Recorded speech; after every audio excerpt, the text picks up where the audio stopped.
Padre Celestial, sin ti nada es fuerte ni santo. Concede la gracia del Espíritu Santo a Lina Catarina en el momento en el que nos dirige la palabra.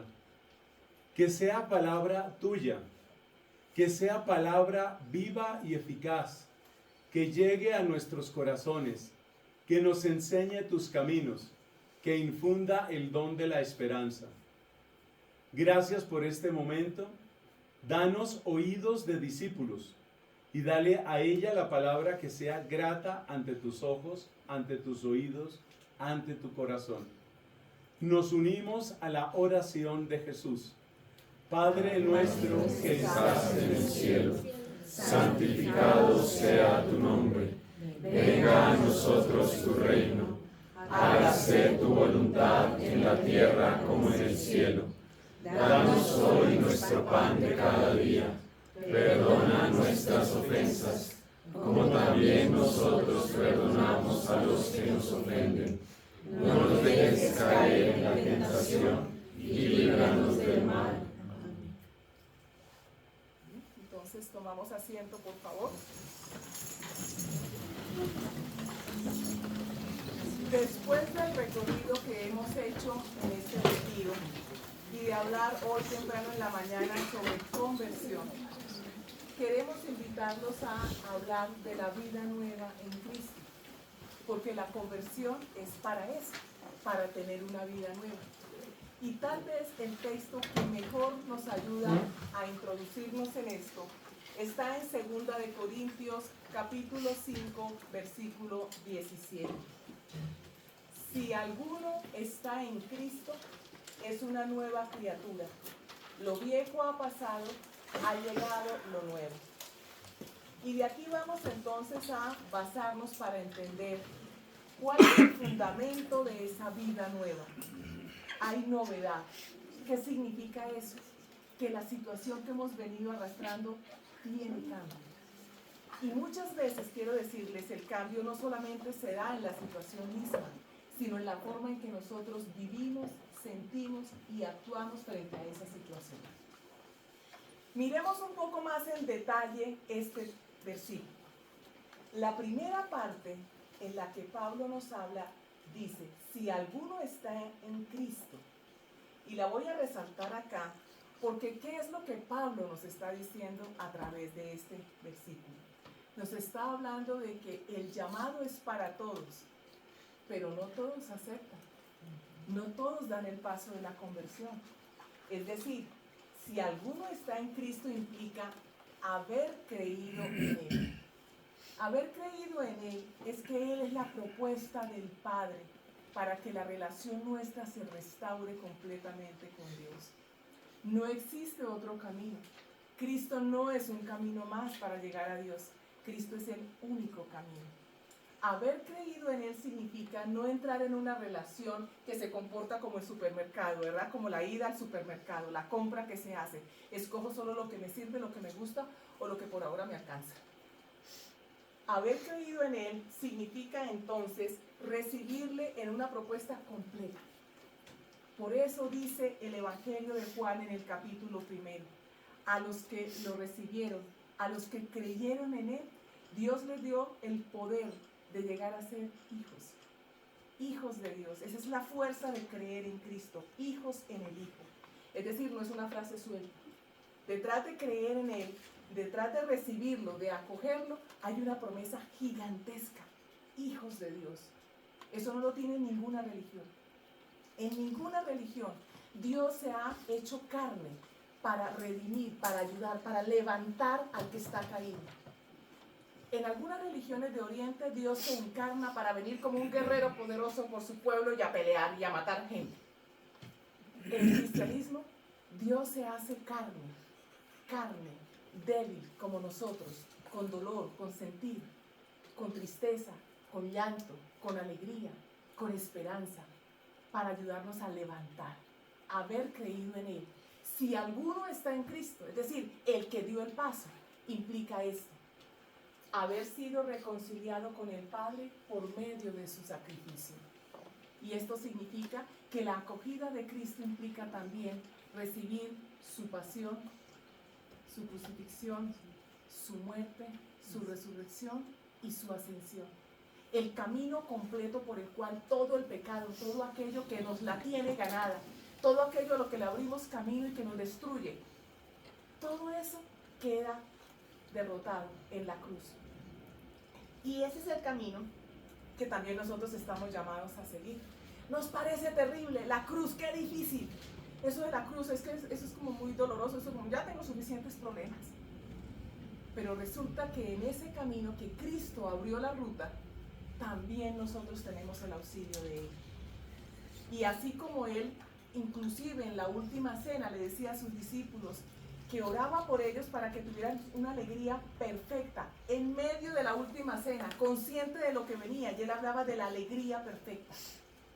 Es decir, transitar por ese camino, que no significa no enfrentar el dolor, sí representa encontrar un gozo y una vida distinta, una manera distinta de vivir. Y de eso es de lo que vamos a hablar, de cómo es esa vida nueva, de qué pasos dar para avanzar en esa vida nueva. Si alguno está en Cristo, también implica haber recibido el Espíritu Santo. De manera que la asistencia del Paráclito de Dios, del precioso Espíritu Santo, que es bueno, que es paciente con nosotros, que quiere ayudarnos, que tiene poder, es el poder de Dios para nosotros.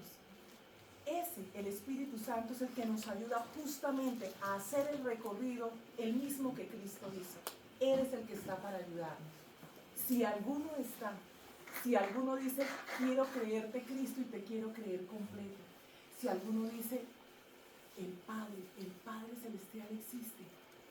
Yo me quiero reconciliar con el Padre a través del sacrificio de Cristo. Y yo te necesito, Espíritu Santo. Yo no puedo esto sin ti. De eso es de lo que se trata esta pequeña expresión, si alguno está en Cristo. Estar en Cristo implica eso. Pero Corintios sigue hablándonos de cómo es esa vida nueva. Y ahora nos dice que si alguien está en Cristo, es una nueva criatura. Nueva criatura. No está diciendo que alguien fue remodelado, refaccionado.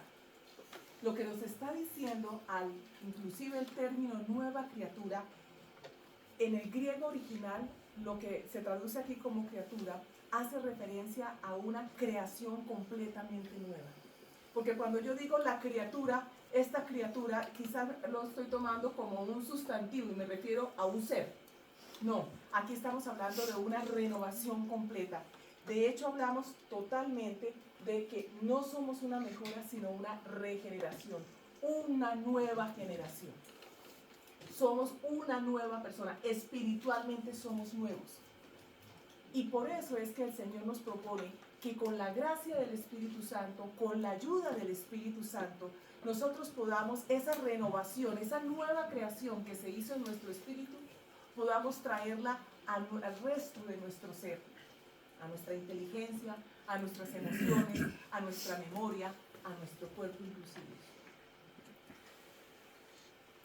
Una nueva criatura significa, por tanto, una nueva identidad, una nueva manera de pensar, una nueva manera de identificarnos, una nueva manera de decir quién soy. Porque si yo te pregunto en este momento quién eres, quizás me vas a responder con el nombre que fue el que tus padres te pusieron, o me vas a responder con lo que haces, o con lo que estudiaste. Pero en esta identidad en Cristo, tú eres tú. ¿Qué más le puedo añadir? Si es que los nombres se lo dieron los papás a los hijos.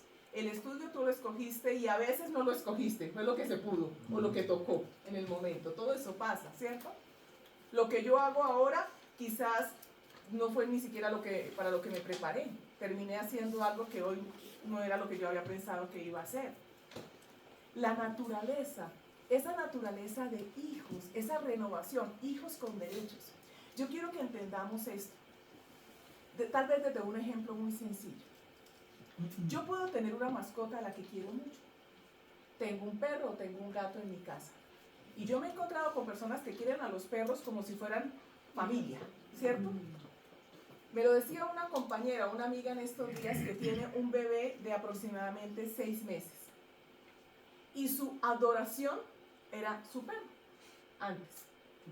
Y ella me decía, mira, yo al perrito era las vacunas, es decir, yo me sentía casi la mamá del perrito. Era el listado de las vacunas y todo lo que hay que hacer, su comida especial.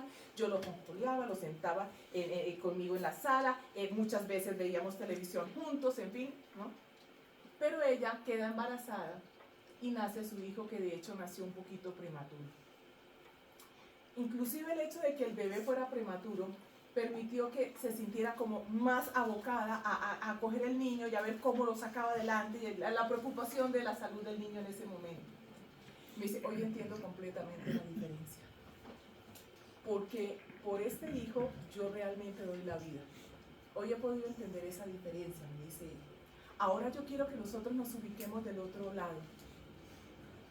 Cuando nosotros tenemos una mascota, ¿cierto? Y la queremos muchísimo, pues eso es parte de tener una vida normal. Pero la mascota, ¿qué derechos tiene? La mascota se encuentra con unos límites. El hijo tiene una cantidad de bendiciones, una cantidad de volcamiento de tu corazón hacia él que no lo tiene la mascota. Y si lo tiene la mascota, la cosa está desordenada, quiero advertirlo, que fue lo que descubrió mi amiga. ¿Ok? Entonces, el hijo está por arriba de la mascota. ¿Por qué doy esta historia? Porque nosotros no somos criaturas como las demás de la creación. Nosotros no somos las mascotas de Dios. Nosotros somos los hijos de Dios cuando estamos en Él. Porque al que le acogió, al que le recibió, Dios le dio la potestad, refiriéndose a Cristo, Dios le dio la potestad de llegar a ser hijo de Dios. Eso significa que los derechos que tenemos son infinitos, son de un poder maravilloso, pero lo dudamos o lo negamos muchas veces. No, es una nueva identidad. Yo soy hijo, yo soy hija de Dios, con derechos, con una dignidad que es de las cosas que más me he encontrado atropellada. Se nos olvida que somos no soberbios, pero sí dignos, porque somos hijos e hijas de Dios. Una nueva identidad, que es lo que significa que Dios ha hecho. Por eso hablamos de una regeneración, de una creación. Espiritualmente eres completamente nuevo. Miremos qué más nos enseña 2 Corintios. Bien, lo viejo ha pasado, lo viejo se fue. ¿Qué significa entonces esto? Porque lo que antes nos acompañaba ya no va a estar, no debe estar. Lo que antes nos acompañaba y nos hacía daño, o con lo que le hacíamos daño a otros, no debe estar. Y esa ruptura es la que nos cuesta. Hasta aquí todo iba muy bien, pero cuando nos enfrentamos a que lo viejo ha pasado, y ha pasado significa que quedó atrás. Cuando hablamos de esta frase, empieza el reordenamiento de nuestro interior.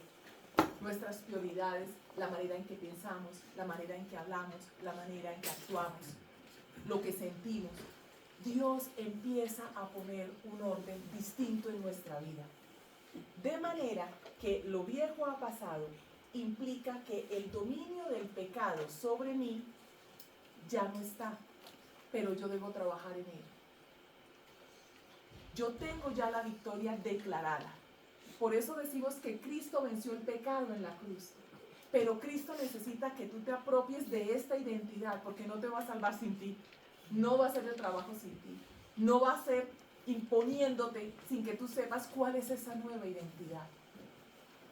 Así que de lo que se trata ahora es de romper el dominio que el pecado tenía en ti, porque espiritualmente ya está vencido, ya fue vencido. Pero ¿qué sucede en el día a día? Yo necesito tomar las pequeñas decisiones o las grandes decisiones para que esa victoria de Cristo en la cruz también sea sobre mi vida, en mis circunstancias, en mi familia, en las situaciones que estoy viviendo. Y lo otro es que lo viejo ha pasado significa que la separación que existía con Dios a causa del pecado ya no hay, no está.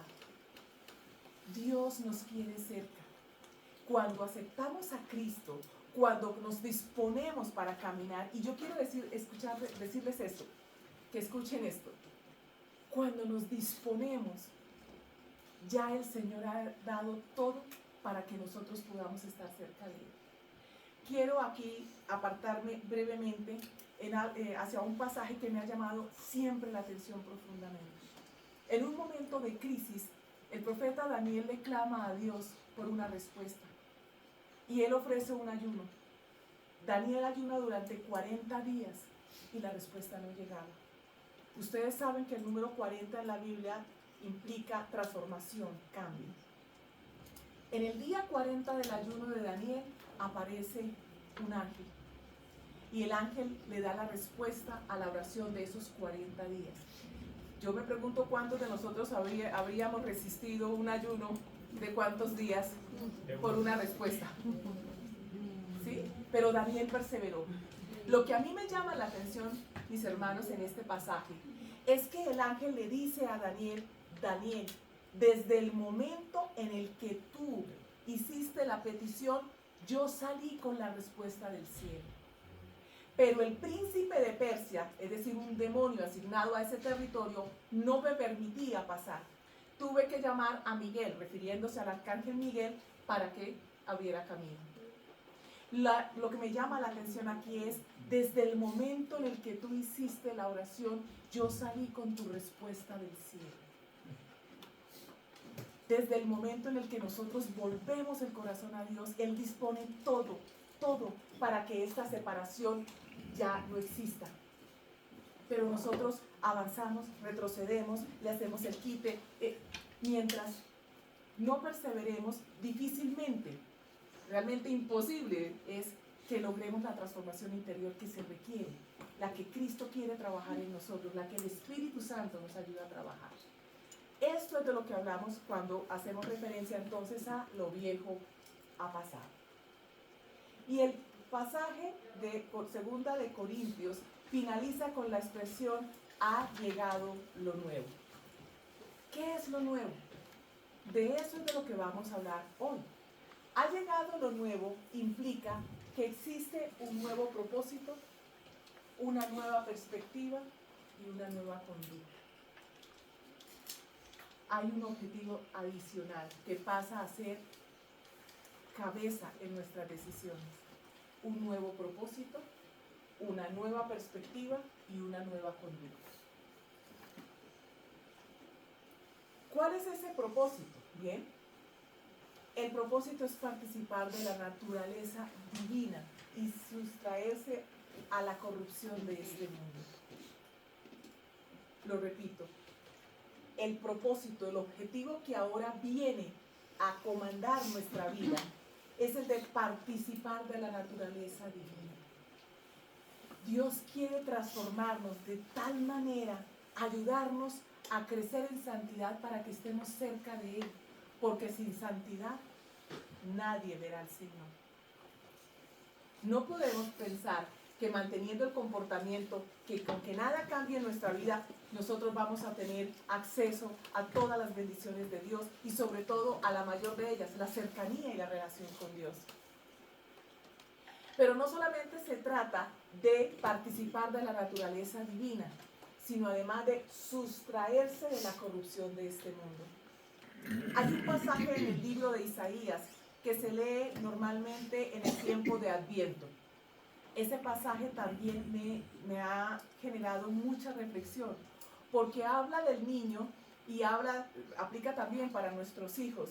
Dice, y crecerá hasta que aprenda a rechazar lo malo y escoger lo bueno. Miren ustedes los verbos. Crecerá y hasta que aprenda a rechazar lo malo y escoger lo bueno. Lo malo se rechaza porque lo malo nos llega y se nos ofrece.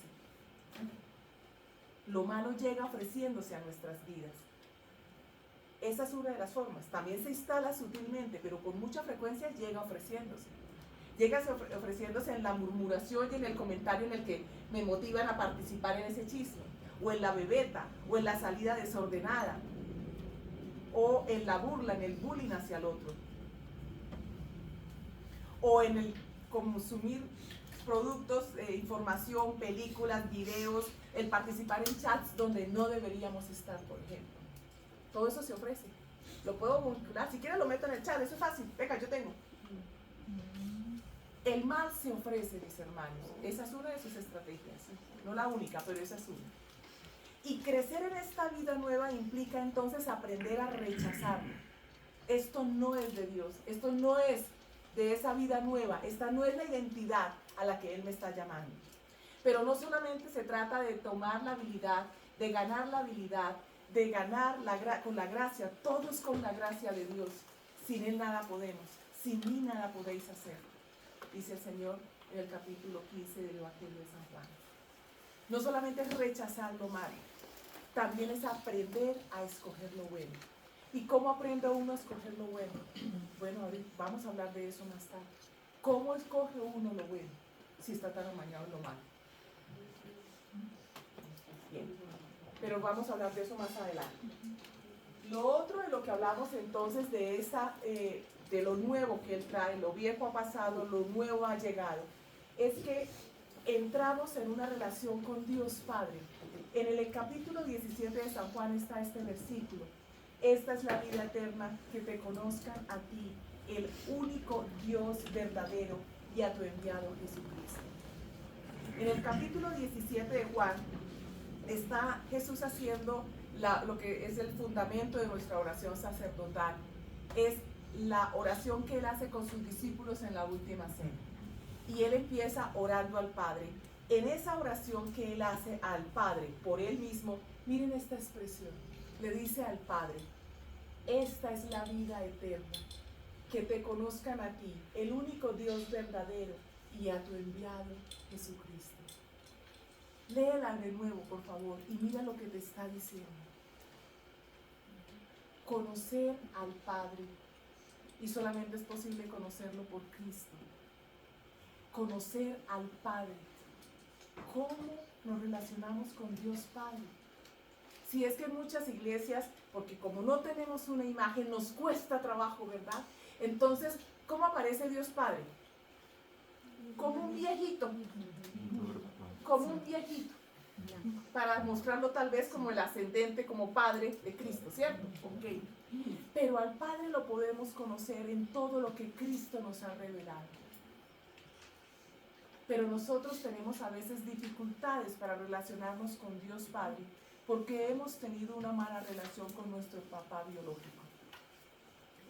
Y revisa si parte de lo que te bloquea, de lo que hay que cambiar en esta nueva vida, es el hecho de que tú tienes un choque o tuviste choque con papá, porque no era el modelo.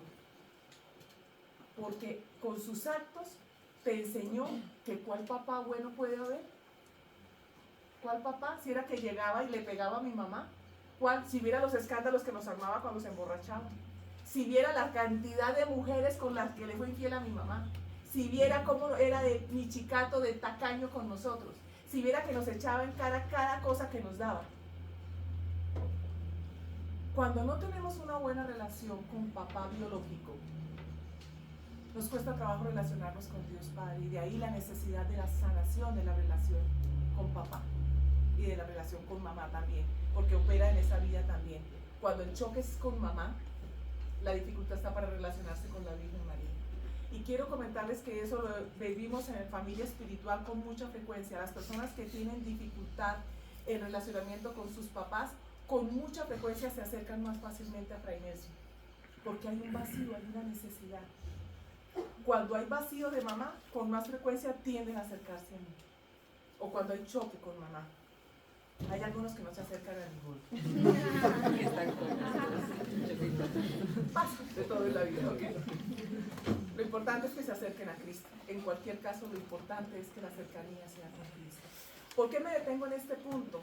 Porque es que perderse de Dios Padre es perderse de un regalazo, el más bello. Saber y entender que yo tengo un Padre, así mi papá biológico me haya fallado o me esté fallando. Saber que yo tengo un soporte en Él, conocerlo, créanme que le cambia a uno la vida. Yo he visto la transformación en la mirada, en la sonrisa, en la expresión del rostro de personas a las que he acompañado en los procesos que hago en familia espiritual y en mi trabajo de coaching. Yo veo la diferencia de las expresiones cuando la gente dice: yo tengo papá, es mi papá, es papá Dios, es el Padre. Además, Porque no solamente es el hecho de tengo, es que si ustedes van a Juan, por favor tomen nota de esa cita. Juan 5:35, Evangelio de San Juan 5:35. Allí Jesús dice que todas las obras que Él hace, las hace porque el Padre se lo mandó. Todo lo bueno que hemos conocido de Cristo, todo lo bueno que Jesús ha hecho, todo lo bueno que Jesús hace y hará, es porque el Padre lo mandó. Entonces díganme ustedes, ¿en dónde se origina este amor inmenso? En el Padre. Y nosotros no lo conocemos. Nosotros nos perdemos de eso. Que además dice Cristo es la vida eterna. No es únicamente una relación positiva, que me sume, que me anime, que me sostenga. Es la vida eterna. Así que yo les invito para abrir el corazón y la mente y conocer más del Padre a través de las explicaciones de lo que Cristo nos habla del Padre en el Evangelio, en los Evangelios. Un tercer punto de este fundamento en la vida nueva está en lo siguiente: la raíz está en la relación con Cristo y el fruto está a través de la relación con el Espíritu Santo. Si queremos tener solidez en esta vida nueva, no hay otra forma, esto es relacionándose con Jesucristo. Que entre otras cosas, pues nos queda más fácil porque lo entendemos. Es decir, poder comprender que Cristo, cuando se encuentra con la mujer pecadora, que traen y la arrojan como si fuera un trapo sucio, despreciable delante de él, con la adúltera, me refiero a ese pasaje, ¿verdad? Y todos querían ver cómo él permitía que la apedrearan, o si la iba a liberar y se saltaba la ley de Moisés. Entender que Cristo se agacha, se pone al nivel de ella y empieza a escribir en la tierra, mientras todos los demás esperaban cuál era y trataban de ver cómo se le iban encima a esta mujer. Pero él se pone al nivel de ella y escribe. Y cuando le dicen, ¿pero qué vas a decir? Él se levanta, se pone al nivel de los que la están acusando y les dice: el que esté libre de pecado, tire la primera piedra. Y entonces se van uno a uno, empezando por los mayores, cuando se creía en la enseñanza judía que los mayores debían ser los más santos, los ancianos debían ser los más sabios, los más santos, pero esos fueron los que primero se retiraron. Y Cristo se vuelve a agachar y se pone al nivel de esta mujer, llorosa, avergonzada, humillada en público. Y Cristo le dice: ¿dónde están los que te acusan? ¿Dónde están? Es fácil, es mucho más fácil relacionarnos con Cristo porque podemos entender sus movimientos, sus verbos, sus acciones, sus palabras. Esa es la raíz de esta vida nueva. Acercarse a Cristo y conocerlo, y a través de Él conocer al Padre.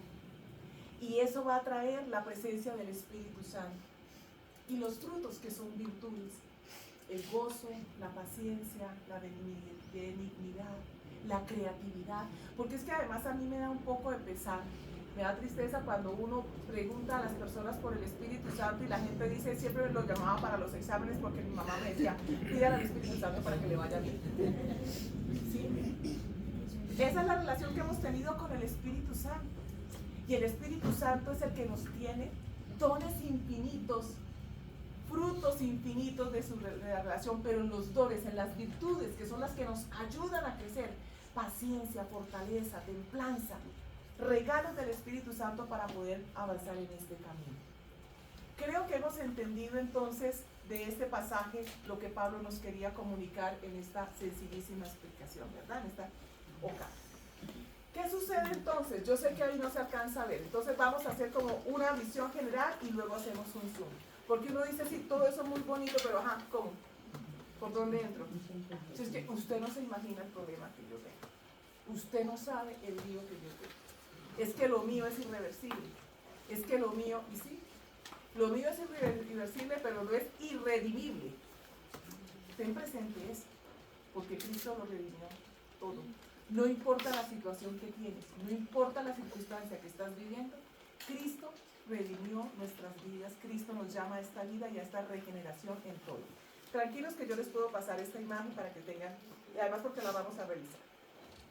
¿Qué es lo que nos muestra esta imagen? Tenemos una elipse, 2, 3 y 4 elipses, ¿cierto? Lo que nos está mostrando entonces son 4 elementos que nos van a orientar sobre la manera en que Dios nos ayuda a ordenarnos interiormente. Porque a uno le dicen que debe tener un orden, que unas prioridades, que una serie de cosas, y uno dice, pero ajá, ¿cómo? ¿Por dónde? Vamos entonces a entender que haremos una mayor zoom en estos elementos, pero que esos elementos están rodeados por 2 flechas que nos están mostrando dirección. La primera, la que tiene color y que está aquí en el costado izquierdo, habla del orden de Dios para el interior del ser humano y parte de arriba hacia abajo. Ahora vamos a entender el porqué. Ese es el orden de Dios. El orden del mundo es contrario. El orden del mundo está señalado por la otra flecha que dice aquí, lo he marcado como el desorden del mundo, que va justamente en sentido contrario. ¿Y qué es lo que hay que ordenar? Pues lo que está dentro de esas 4 elipses. Lo que quiero que observemos aquí, y luego ya hacemos nuestro zoom, es lo siguiente. ¿Cuál de las elipses está por encima de todas? La gracia, efectivamente, que es la de color amarillo que está en la parte superior. El orden de Dios implica que la gracia sea por arriba de la inteligencia, superior, digamos, en mando a la inteligencia, esté sobre la inteligencia sobre la voluntad y la voluntad sobre la afectividad. La gracia de Dios por arriba de la inteligencia por arriba de la voluntad y la voluntad por arriba de la afectividad. Ese es el orden de Dios. Ese es el orden que marca esta dirección en la flecha de color. El orden del mundo es primero la afectividad, sienta lo que quiera. Venga que yo le tengo una experiencia especial, una sensación fuerte.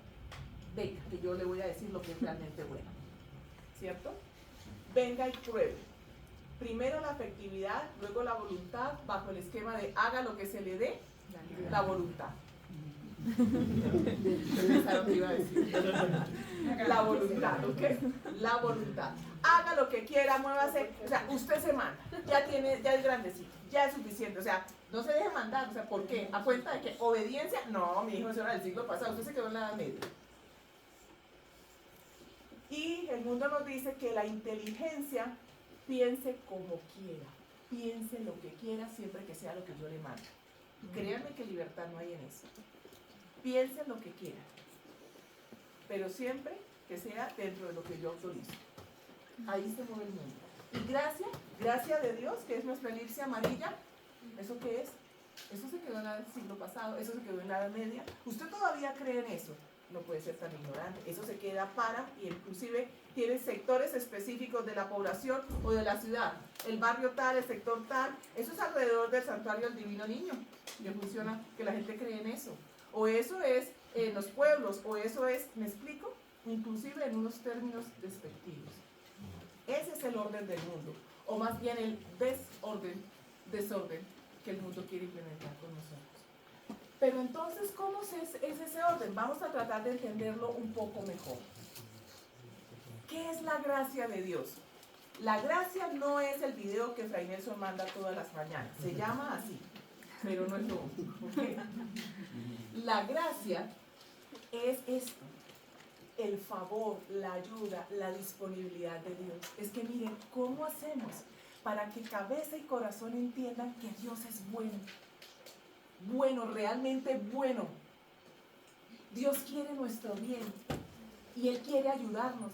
Dios no viene a ponerte las dificultades y los peros y las cosas, pero hay gente que le dice ya, Dios, ya estuvo bueno, ya, o sea, como si lo que Él quisiera es impedir que nosotros podamos avanzar. No, la gracia de Dios es su ayuda, su bondad. La gracia de Dios es su disponibilidad para ayudarnos, para que salgamos adelante, para que avancemos. ¿Qué pasa? La gracia está ahí. Es como el aire que tú no ves, pero que si no existiera no respiras. No puedes vivir. La gracia está ahí. Por eso la gracia no se conquista. La gracia sencillamente se recibe y se cultiva. Y así nos lo dice la Sagrada Escritura.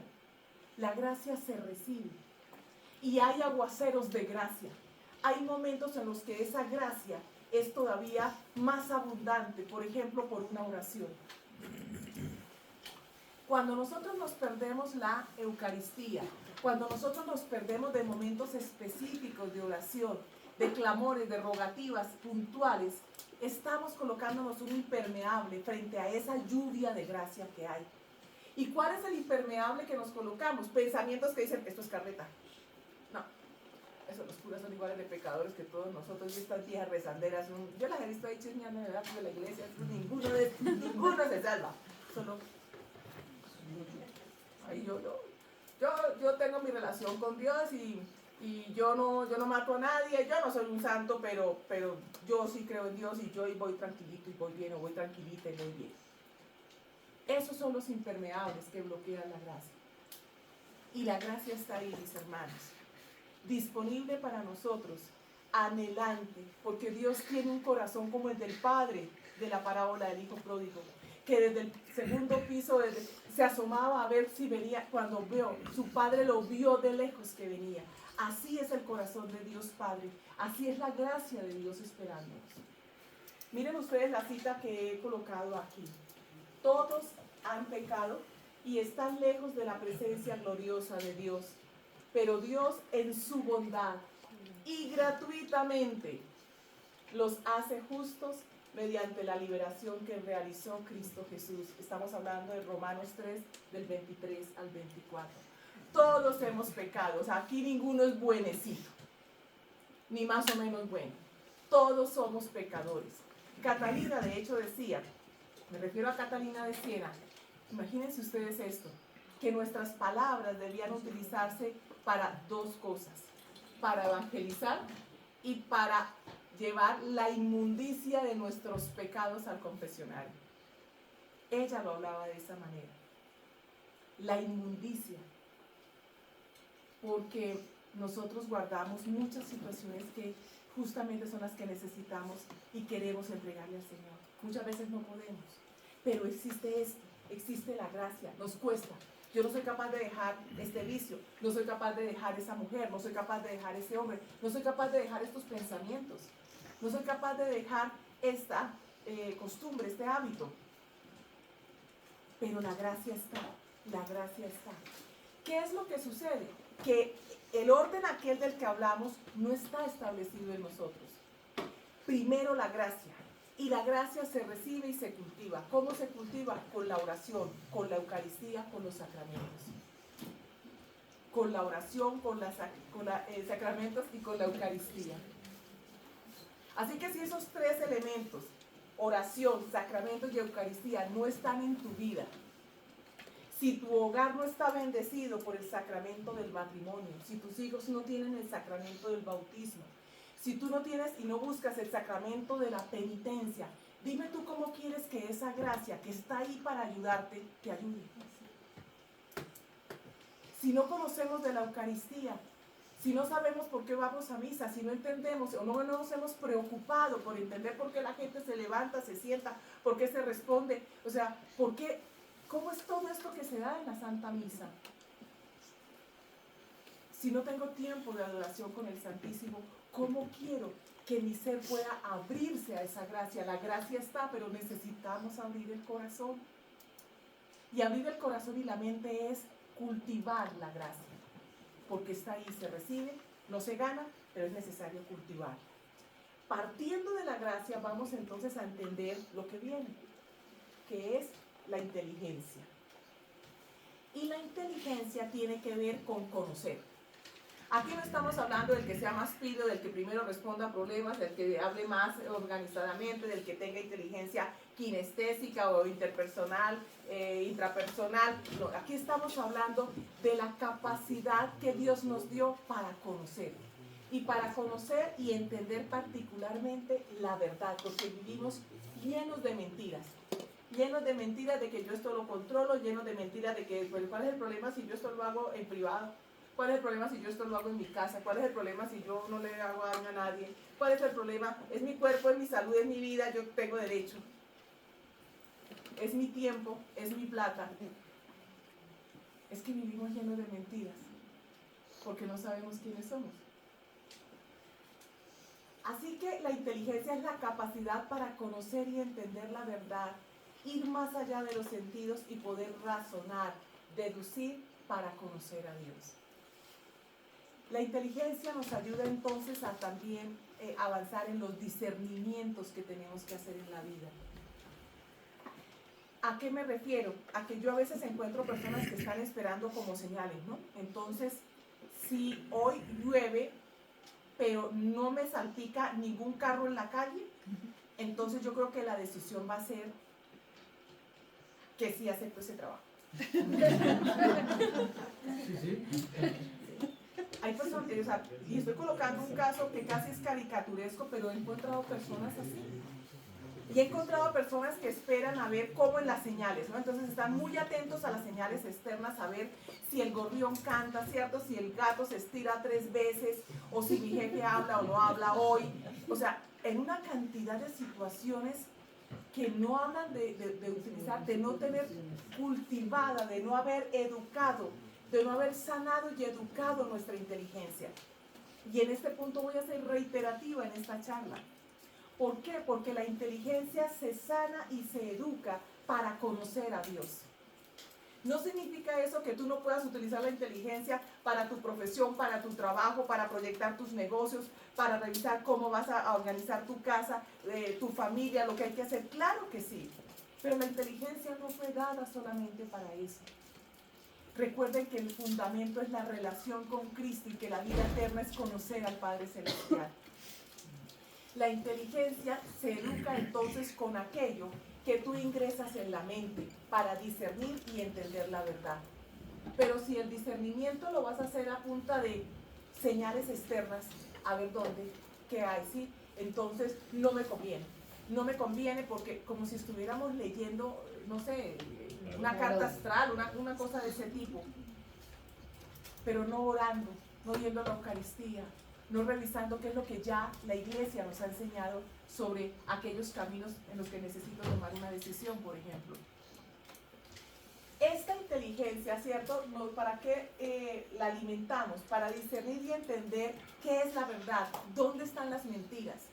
¿Dónde están las mentiras que yo mismo me digo? ¿Dónde están las mentiras que me están diciendo? Porque hay muchas mentiras. Ahora vamos a revisar en una parte al final de qué cosas debería como tener los sensores alerta. Les adelanto una, tantas mentiras que nos incluyen porque es que las encuestas dicen, la mayoría opina, eso es lo que se acostumbra. Y se va instalando esa mentira como si fuera una verdad en nuestra cabeza. Lo que veíamos en la charla sobre sanación de heridas emocionales o de heridas en la vida, ¿cierto? De aquellas que nos traumatizan, tiene que ver con esto. Es que nosotros hemos alimentado nuestra inteligencia con frases como, es que definitivamente yo no puedo, no, yo no soy capaz, yo no tengo, la inteligencia no me da para eso. Y lo decimos inclusive a veces en forma sutil, no, la tecnología me atropella. Y voy abriendo, con mi boca voy abriendo mentiras que instalo en mi cabeza. ¿Sí? Con mi boca voy abriendo mentiras que instalo en mi mente cuando digo es que tú siempre, es que tú nunca, cuando son esos absolutismos, es que yo nunca me gano nada. Lo único que me ganaba era la hechura del aseo del salón en el colegio. O sea, ¿cuáles son las mentiras? ¿De qué estás alimentando tu cabeza, tu inteligencia? Necesitamos educarla. ¿Y se educa entonces para qué? Para escoger la verdad y no la mentira.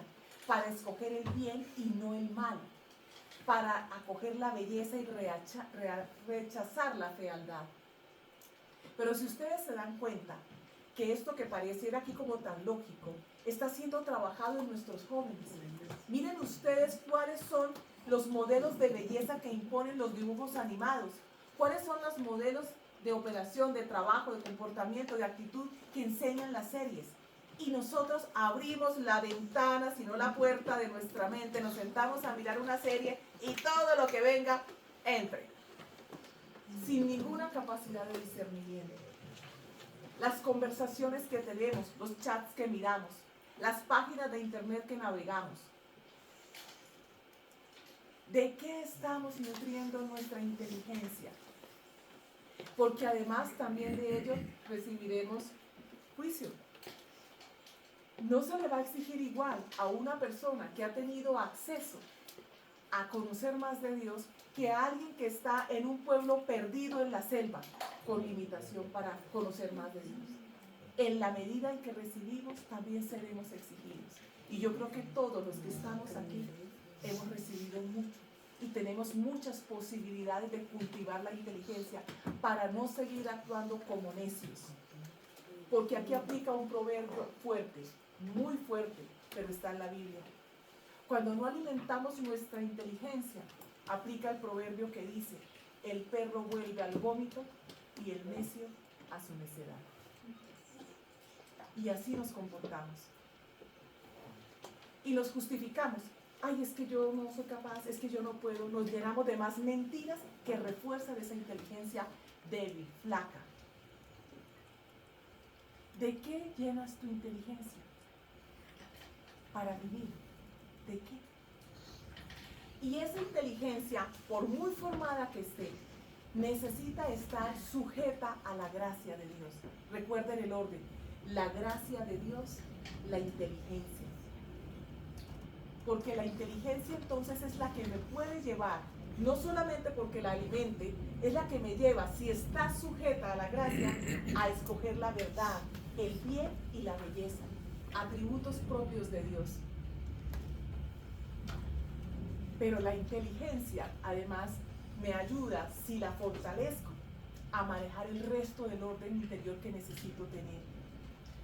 Ustedes escucharon en la predicación anterior una frase de Catalina de Siena que es muy valiosa. Catalina dice que así como los pies mueven el cuerpo, los afectos mueven el alma, ¿cierto? Pero yo les hago esta pregunta. Entonces uno diría, listo, si los afectos mueven el cuerpo, uno debería primero trabajar como la parte de los afectos, todas las emociones, los sentimientos, lo que tiene rebotado en el alma. Pero resulta que si la inteligencia no sabe a qué médico ir, por ejemplo, ¿cómo se van a mover los pies? Los pies, para mover el cuerpo, tienen que saber para dónde van. Y eso significa que la inteligencia tiene que haber decidido para dónde va. Por eso nos hemos detenido en este punto, hemos hecho énfasis, porque si bien se trabajan tanto inteligencia como voluntad, como la sanación de los afectos en paralelo, yo insisto en que un primer paso debe darse formando la inteligencia. ¿Qué lees? ¿Qué escuchas? ¿Qué ves? ¿Qué conversaciones tienes? ¿En qué chats participas? ¿Cuánto tiempo le das a alimentar tu inteligencia? No únicamente con información. Ojo con esto, porque es que los sistemas de educación nuestros se han preparado para entregar información, pero no para formar. Aquí estoy hablando de alimentar la inteligencia con todo aquello que te forma, con filosofía, con teología. Pero ¿saben con qué empezamos, hermanos? De lo más básico, entendiendo quién es Dios Padre, cuánto me ama, relacionándome con Cristo, quién es Cristo, qué sí dijo y qué no dijo Cristo. Porque yo creo que hay tantas mentiras sobre lo que Cristo dijo o lo que la Biblia dice y no dice, por ejemplo, ¿cierto? Y además acercándome al Espíritu Santo. Esa es la primera claridad que yo debo darle a mi inteligencia. Si tú quieres avanzar, avanza después a temas propiamente de la catequesis. Aprende qué es la sedia para que puedas lidiar con ella. Eso está en el catecismo. Aprende del catecismo, estudia el catecismo. Y si te cuesta trabajo el catecismo, porque es como grueso, dicen algunos, estudia con el UCAT.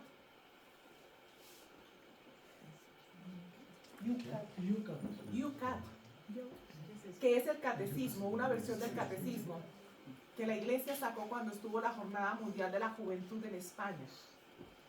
Tú inclusive consigues aplicaciones para tu celular con el UCAT, como U de tú en inglés y CAT de catecismo. Y hay preguntas está formulado en términos de preguntas y respuestas que facilitan, para que no sigamos siendo creyentes mediocres, gente que no sabe dar razón de su fe, gente que no sabe por qué hace lo que hace, no sabe por qué hace lo malo, pero tampoco sabe por qué tiene que hacer lo bueno. Alimentar la inteligencia, primero el mensaje del querigma, luego el mensaje de la catequesis, del catecismo, el mensaje de la liturgia, valorar, conocer, amar la liturgia, por qué tenemos la liturgia en la iglesia, y la teología. A veces me he encontrado con personas que quieren hacer unos saltos cuánticos y entonces aterrizan en teología, pero no conocemos lo básico. E igual que los niños necesitamos primero gatear para correr después.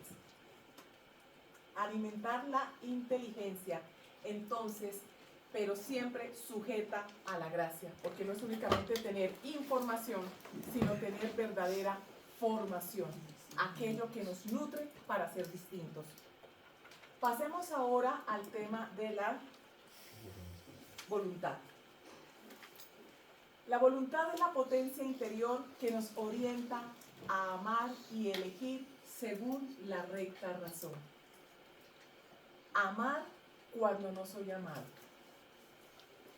Pero sé que Dios me pide que permanezca amando aquí. Amar cuando el otro no responde, cuando se niega, cuando dice que no me está lastimando, pero resulta que sí está haciendo daño a mi vida. Amar, que es también aprender a poner límites. Amar, que es entender que Dios me dio la dignidad de ser hijo e hija, y por tanto no puedo dejar que me destruya la persona que está a mi lado. Le pongo límites, pero la sigo amando. Amar y elegir. ¿Qué elijo? Elijo, por ejemplo, perdonar. Esto no es únicamente que yo escojo que voy a bajar X kilos, ¿cierto?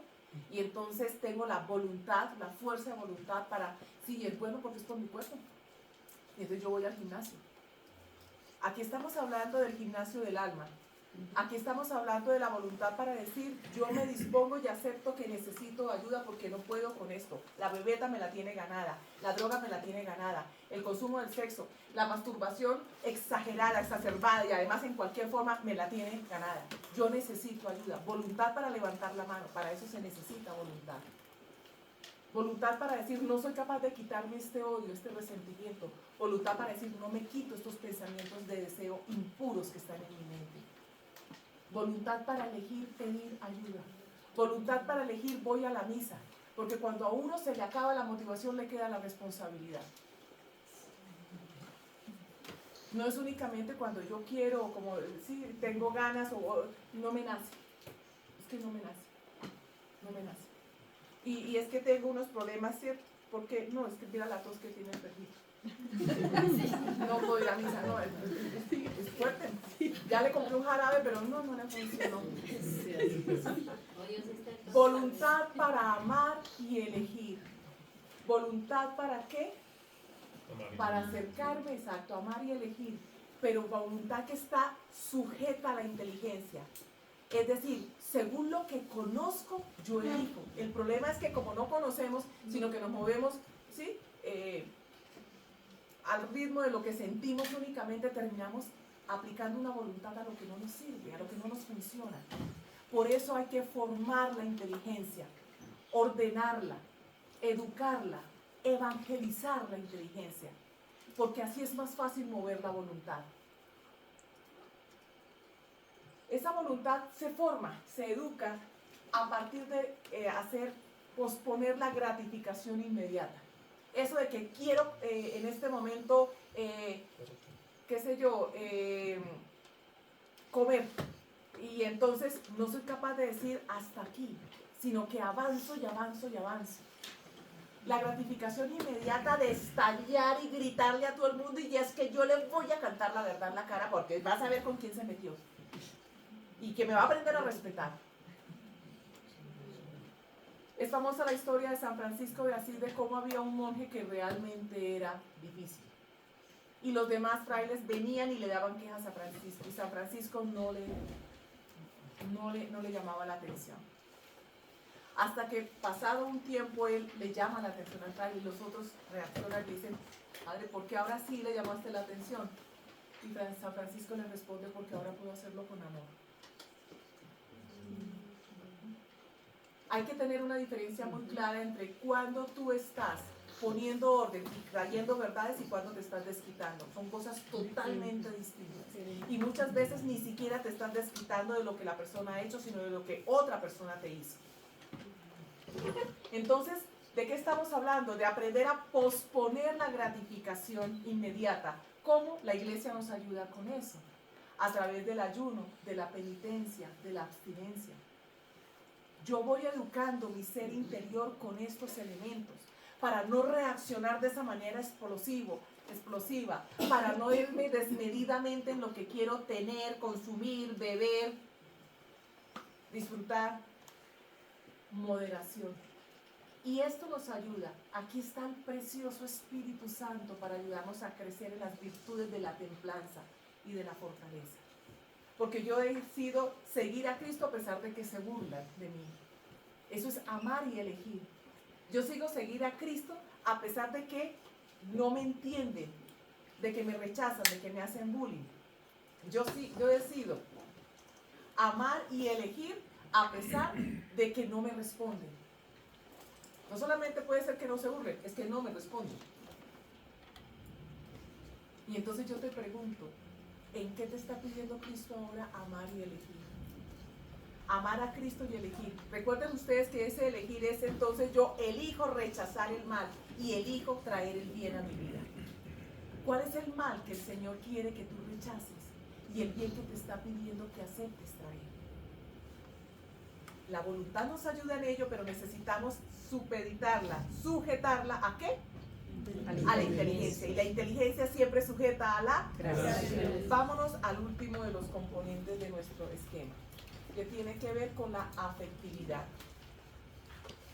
Esta es una dimensión de la persona que incluye el mundo interior de las emociones, los sentimientos y las pasiones, entendidas las pasiones aquí como el impulso de obrar.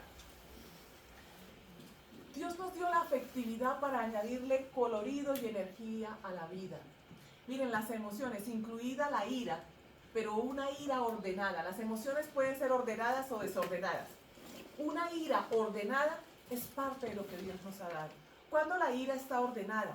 Cuando busca que la voluntad de Dios se cumpla. Cuando me indigna que se esté aprobando una ley pro eutanasia, pro aborto. Cuando me indigna que un evento abortista se haga en mi ciudad. Y yo me uno, porque no es únicamente que me indigne, sino que yo me uno. ¿Sí? Necesito manifestar mi molestia con lo que está ocurriendo. Esa es una ira ordenada, la que trae, la que busca que la voluntad de Dios sea la que reine. Para eso me dio Dios las emociones. Pero la efectividad se educa. No nos enseñaron, pero necesitamos aprender. Con varias cosas, con el dominio propio, que es un don del Espíritu Santo. El aprender a contenerme. El no digo todo lo que se me ocurre. No voy a soltarle todas las cosas que pienso a esa persona. No voy a ir en agresividad, con violencia sobre esa persona. El dominio propio que hemos perdido muchas veces porque fuimos violentados o porque nos faltó que nos educaran, ¿cierto? Y nos pusieran límites en algún momento. El dominio propio nos ayuda entonces a que yo pueda manejar una afectividad en el orden de Dios. Las virtudes de la templanza y la fortaleza, porque la templanza me ayuda entonces a no exagerar, ¿cierto? A mantener el nivel de lo que se necesita en cada una de mis decisiones emocionales también. Y la fortaleza, porque hay momentos en los que estos sentimientos, estas emociones necesitan ser exigidas. Yo necesito fortaleza para que los sentimientos que despierta un esposo que me maltrata, una esposa que me humilla, un jefe que me hace sentir que no valgo, o un hermano que es abusivo, siempre está viendo cómo saca ventaja de las cosas, en fin, cualquier persona. Yo necesito fortaleza para entender que si ese esposo, esa esposa no cambia, y es la voluntad del Señor que yo lleve esa cruz, porque recuerden ustedes que hay personas que celebraron el matrimonio pero nunca estuvieron casadas, porque fueron matrimonios que se celebraron sin la conciencia, por eso existe la nulidad de los matrimonios. Me explico, si un hombre golpea, si un hombre se emborracha y llega a su casa a formar escándalo y amenazar a su esposa y a sus hijos, o si una mujer es infiel a su esposo todo el tiempo, ¿está la persona obligada a tolerar todo esto? No. Hay que discernirlo. Usted respondió sin decir, hay que preguntarle a Dios. Hay que discernirlo. Colocando límites. Colocando límites. Pero yo no estoy hablando de que esto lleve automáticamente a un divorcio. Hay que revisar. Porque la gente muchas veces llega al matrimonio sin una conciencia de lo que ha pasado, de lo que están haciendo verdaderamente.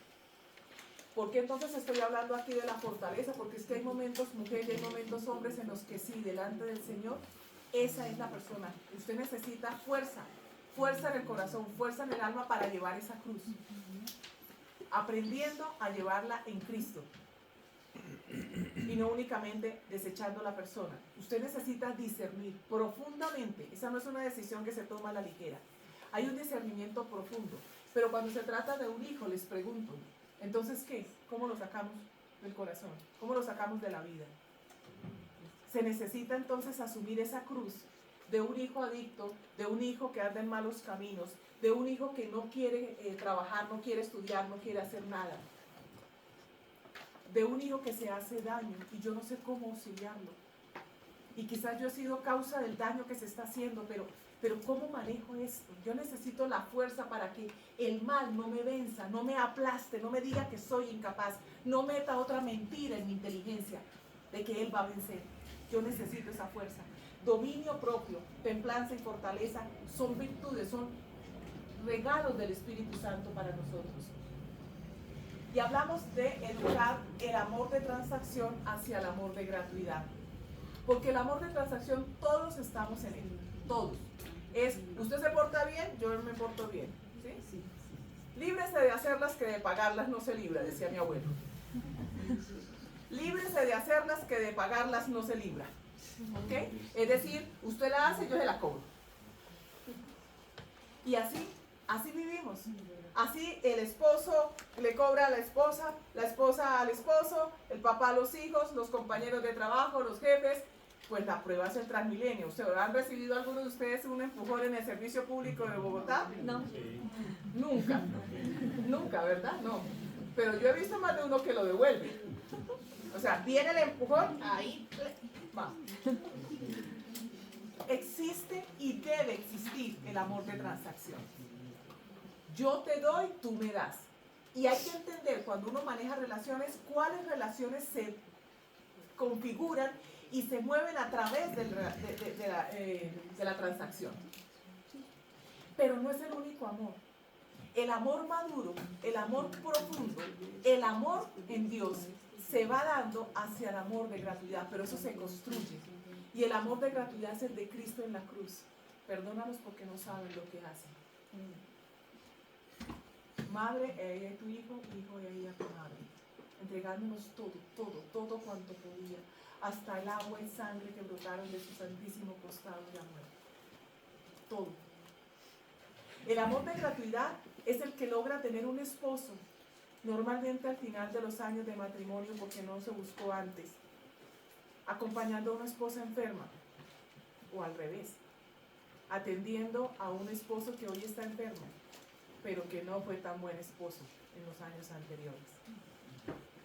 Y haciéndolo sin amargura, ¿no? Y sin cobrársela, porque también la he visto en esos términos.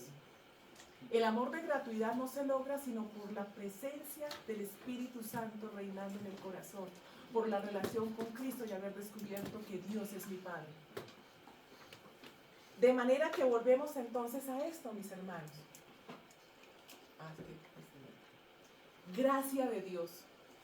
Gracia de Dios que se cultiva, que se recibe, que se cultiva, oración, sacramentos, Eucaristía, que esté arriba de nuestra inteligencia. La inteligencia se subordina a la gracia. inteligencia que alimentamos para que sepamos qué hacer, porque si no vamos detrás de lo que nos digan o de lo que se nos antoje.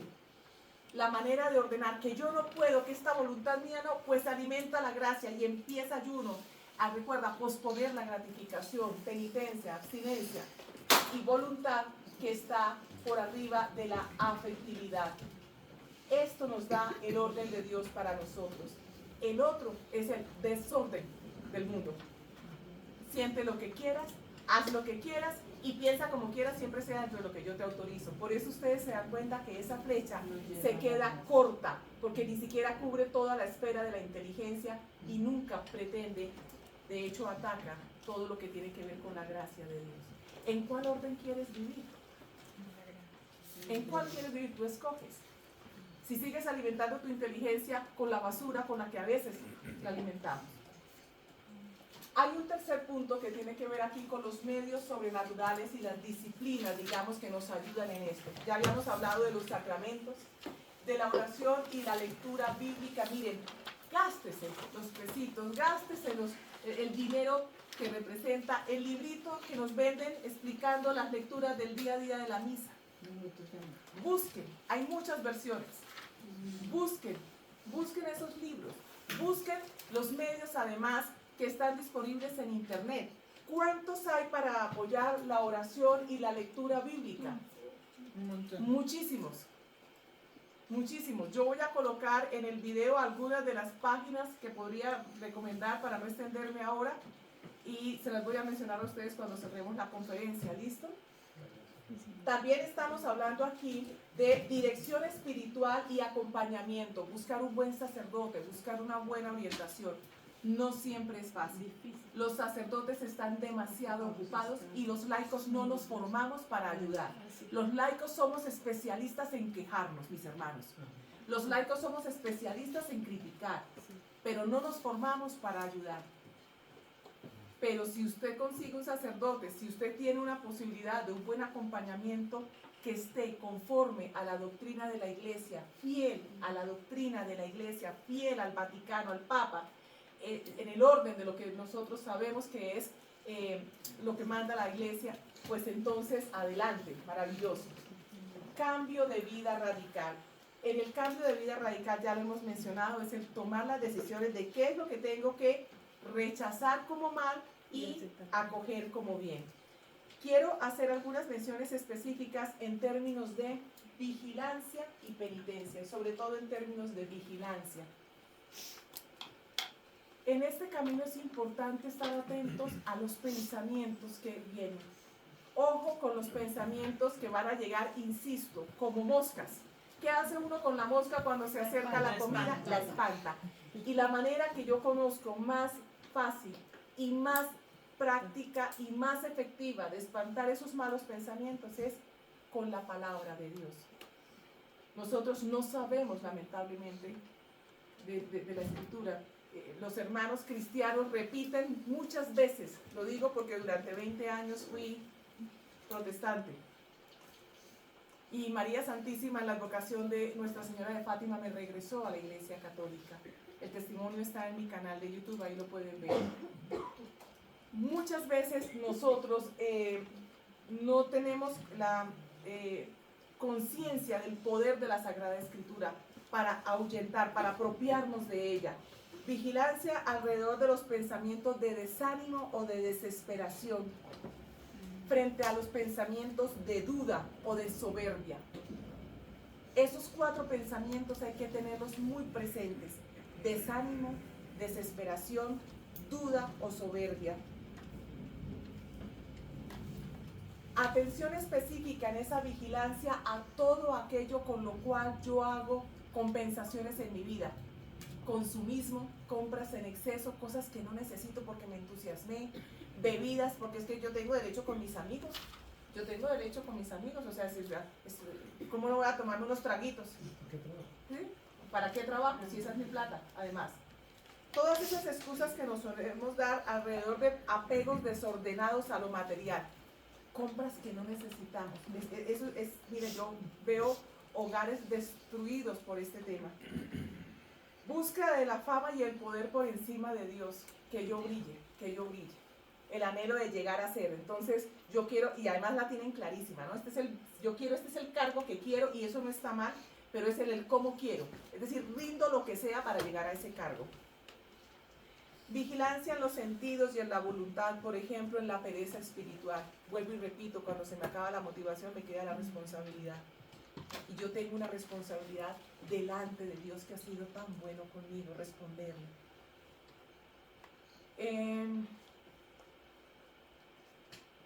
El hecho de buscar solamente el placer, que nada me incomode, yo en nada me desordeno, por nadie me dejo incomodar, yo no saco de mi tiempo, yo no saco de mis recursos, nada, o sea, todo lo mío esté totalmente quieto, pero por nadie me desordeno, por nadie me desacomodo.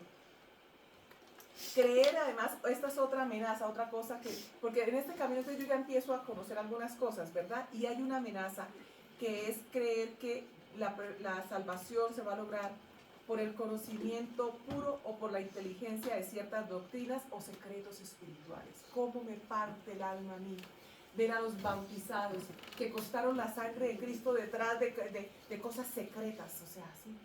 de los grupos que sí tienen la verdad revelada? Nada de eso, mis hermanos. Hablamos también de vigilancia sobre creerse superiores a los demás, porque entonces ahora yo voy a la misa, o porque ahora hago el rosario, o en fin. O creer que la fe es solamente para guardarse, digamos, como en la cabeza. O sea, conozco muchas cosas, pero ¿dónde está el cambio en mi comportamiento? ¿Dónde están las obras de caridad que yo debo hacer o a las que estoy llamado para hacer? Creer que solamente es por mis propias fuerzas, que soy autosuficiente, y esta es otra, que yo sí estoy en el camino porque tengo los 3 chulos diarios. Mire, yo hago la oración de la mañana, voy a misa y por la noche hago el rosario. O sea, el hecho de que usted crea que su vida espiritual está avanzando porque usted cumplió los chulitos, eso es absolutamente acomodarse en una vida espiritual aguada, líquida. Entonces, vigilancia sobre esos aspectos. Y quiero cerrar con el tema de la vida en comunidad.